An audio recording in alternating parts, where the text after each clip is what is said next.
আসসালামু আলাইকুম, আশা করি সবাই ভালো আছো। আজকে আমরা আমাদের স্টুডেন্টদের একটা প্রবলেম নিয়ে আলোচনা করব। আজকে আমি যখন ক্লাস শেষ করলাম তখন আমাদের একটি স্টুডেন্ট আমাকে প্রশ্ন করেছে। তো আমি চিন্তা করলাম এটা শুধু ওর প্রশ্ন না, এটা হচ্ছে সকল স্টুডেন্ট কুলের সমস্যা, মানে সবার সমস্যা। তো সেই সমস্যাটা আসলে ওর মুখ থেকে আমরা শুনবো, শোনার পর তারপর আমরা সমাধানের চেষ্টা করব। বলো তোমার সমস্যাটা কি? স্যার, আমি পড়াশোনার সিস্টেমটা বুঝতাম না। মানে আগে নোট পড়ে শুরু করবো নাকি আগে বই থেকে পড়বো। তো বই রিডিং করতে গেলে দেখা যায় তো অনেক কিছু পড়তেছি কিন্তু আসলে মাথায় ঢুকতেছে না। পড়াটা গুছাচ্ছে না। হ্যাঁ, পড়াটা গুছায় আসতেছে না, মাথায় থাকতেছে না, মনে হচ্ছে খালি খালি। মানে পুরো বইটাই মনে হচ্ছে পড়ছো কিন্তু হয়তো দেখা যাচ্ছে কিছুই পারতেছি না। মানে খুবই কমন একটা সমস্যা, ঠিক না? আচ্ছা, আর লিখতে গেলে কেমন হচ্ছে? যদি কোনো কিছু লিখতে যাও, আনসার লিখতে যাও, মাথায় আসতেছে না। আচ্ছা, এই সমস্যাটা ওর না, সবার, একদম প্রত্যেকটা স্টুডেন্টেরই। তো এটার জন্য কিছু পরিকল্পনা আছে, কি কি করতে হবে আমি তাকে বলেছিলাম। তো সেটাকে প্রথম যে কাজটা করতে হবে সেটা হচ্ছে টপিক বাছাই করতে হবে। আমি আবারও বলছি, প্রথম কাজটা হচ্ছে টপিক বাছাই। টপিক বাছাই বলতে কি বোঝাচ্ছে? তার মানে তুমি যখন কোনো একটা অধ্যায় পড়বা, ও অধ্যায়ের কি কি টপিক আছে সেই টপিকগুলোকে প্রথমে তোমাকে নোট করতে হবে। তাহলে প্রথম কি করতে হবে? টপিক বাছাই। টপিক বাছাই, তাহলে ওই টপিক বাছাই করে নোট করতে হবে যে এই টপিকগুলো তোমার আছে।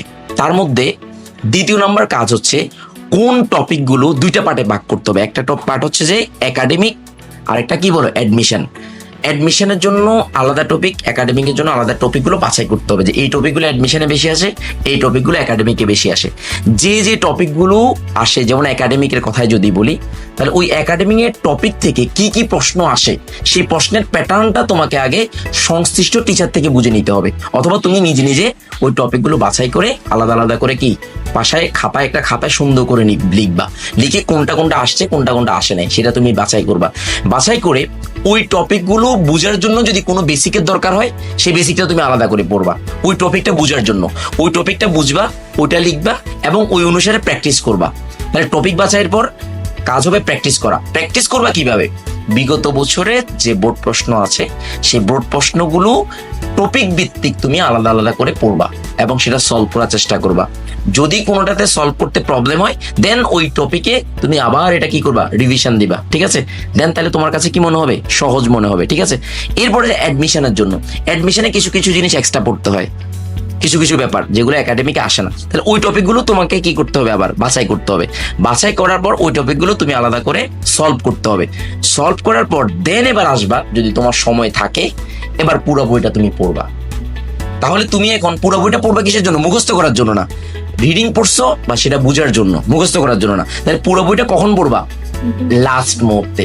লাস্টে কেন, ফার্স্টে কেন বলবা? কারণ প্রথমে যখন তুমি পড়তে যাবা, তোমার ব্রেনের ভিতরে কাজ করবে যে অনেক বড় বই, অনেক পড়া। তখন তোমার ব্রেন কি হবে? স্ট্রেস, মানে তোমার ব্রেনে প্রচুর পরিমাণে স্ট্রেস কাজ করবে। তো স্ট্রেস কাজ করলে কি আমাদের 75% অ্যাবিলিটি কমে যায়, ফলে আমাদের কিছুই মাথায় থাকে না। ফলে আমরা কনফিউশনে পড়ি যে আসলে আমি পড়তেছি কি পড়তেছি না। তাহলে ওই কাজটা কখন করবা? সম্পূর্ণ পড়ার ব্যাপারটা সেটা পরে আসবে, প্রথমে আসবে না। তাহলে এইটা তোমাকে মাথায় রাখতে হবে। প্রথমে কি মাথায় রাখতে হবে? যে টপিক বাছাই করবা, টপিক বাছাই করে তারপর কোথায় কোথায় কি সমস্যা সেটা বের করে তুমি শেষ করবা। শেষ করার পর দেন তুমি কি এসে আসবা, এরপরে প্রচুর পরিমাণে প্র্যাকটিস করতে হবে। কি করতে হবে? প্র্যাকটিসে যদি কোনো কিছু নতুন পাও, সেই জিনিসটা আবার করে তোমাকে পড়তে হবে। এটা শুধুমাত্র কেমিস্ট্রির জন্য না, এটা সকল সাবজেক্টের জন্যই প্রযোজ্য। তাহলে পড়াটা মনে থাকবে এবং তুমি সহজভাবে কি করতে পারবা? সলভ করতে পারবা। আর না হলে তোমার কাছে অপ্রয়োজনীয় অনেক পড়া থাকবে, সেগুলো তুমি মুখস্থ করে ফেলছো কিন্তু অ্যাকচুয়ালি তোমার কোনো কাজে আসতেছে না, তখন তোমার আসলে বার্ডেন হবে, ঠিক আছে? তো তুমি কি ভুল যেটা করতে আগে, সেই ভুলটা কি ছিল? তুমি কি ভুল করতে, বলো? একটা ভুল করতে বলছিলা। সর্বপ্রথম আমি বইটা পড়ে ফেলতাম। তো বই পড়তে গিয়ে আমার কাছে ঠিকই আপনি যেরকম বলছেন যে চাপ মনে হতো অনেক বেশি। মানে পড়ে কিছু দূর আগাইলে মনে হতো এর আগেগুলো ভুলে গেছি, এরকম। মানে এরপরে দেখা যাচ্ছে আসলে মনে হচ্ছে কিছুই পড়ে না। তো এই কারণে মানে খাতা যদি কোনো প্রশ্ন উত্তর দেখো, তাহলে দেখা যাচ্ছে অ্যাকচুয়ালি